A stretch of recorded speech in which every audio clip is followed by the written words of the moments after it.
Hello, this is Tim Horn with HypnoConsult, Manassas, Virginia.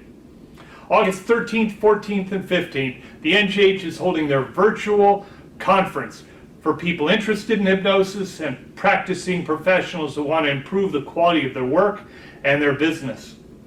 On August 13th at 2 o'clock, I'll be doing a presentation using the Simpson protocol to connect people to the divine, to their source, to their higher power, whatever that might be.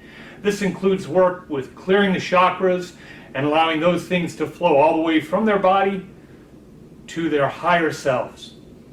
On August 14th at 2 o'clock, I'll be doing a full 2-hour virtual presentation on the Simpson protocol, which now is recognized as the cutting edge of client-based hypnosis. When you get the client to love themselves, to care for themselves, to feel empowered, you create a resiliency within them that they can carry with the rest of their lives. If you're interested in learning how to do that and learn so many other things, I look forward to seeing you at the MGH convention online. And if you happen to be in Marlboro, I will be actually in the hotel. So feel free to stop by and talk with me. In the meantime, you have a great summer. We look forward to seeing you online from Marlboro.